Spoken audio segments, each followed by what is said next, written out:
৭৮তম স্বাধীনতা দিবসকে সামনে রেখে মঙ্গলবার ভারতীয় জনতা পার্টির কৃষ্ণপুর মণ্ডল এবং বিএমএস কৃষ্ণপুর কমিটির যৌথ উদ্যোগে ২৯ কৃষ্ণপুর বিধানসভা কেন্দ্রে হর ঘর তিরঙ্গা কর্মসূচির অঙ্গ হিসেবে তিরঙ্গা সুসজ্জিত এক বর্ণাঢ্য র্যালি অনুষ্ঠিত হয়। এদিনের এই তিরঙ্গা সুসজ্জিত বর্ণাঢ্য র্যালিতে উপস্থিত ছিলেন ত্রিপুরা সরকারের মন্ত্রী তথা ২৯ কৃষ্ণপুর বিধানসভা কেন্দ্রের বিধায়ক বিকাশ দেববর্মা।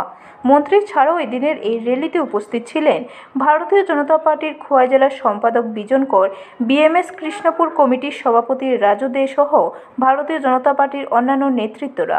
মঙ্গলবার ভারতীয় জনতা পার্টির কৃষ্ণপুর মণ্ডল এবং বিএমএস কৃষ্ণপুর কমিটির যৌথ উদ্যোগে আয়োজিত এদিনের এই বর্ণাঢ্য র্যালিটি তিরঙ্গা সুসজ্জিত বাইক ও গাড়ি নিয়ে চাকমাঘাট স্থিত ভারতীয় জনতা পার্টির কৃষ্ণপুর মণ্ডল কার্যালয় থেকে বেরিয়ে কৃষ্ণপুর বিধানসভার বিভিন্ন পথ পরিক্রমা করে। আজকে 13 তারিখ থেকে 15 তারিখ পর্যন্ত আমাদের ঘর ঘর তিরঙ্গা, ঘর ঘর তিরঙ্গা, সব জায়গায় তিরঙ্গা। এই তিরঙ্গা আমাদের গর্ব। নরেন্দ্র মোদীর আহ্বানে আজকে আমরা সারা ভারতবর্ষের মধ্যে এই প্রোগ্রামটা আমরা পালন করছি। কারণ এই তিরঙ্গা আমাদের গর্ব। এই তিরঙ্গার জন্য বহুত আমাদের শহীদ হয়েছে। তার জন্য আজকে আমরা সব জায়গায় আমরা তিরঙ্গা যাত্রা করছি। নমস্কার। বিধানসভার মধ্যে, এই কৃষ্ণপুর বিধানসভার মধ্যে, সারা এরিয়ার মধ্যে আমরা করব। নমস্কার। ব্যুরো রিপোর্ট, খবর ত্রিপুরা।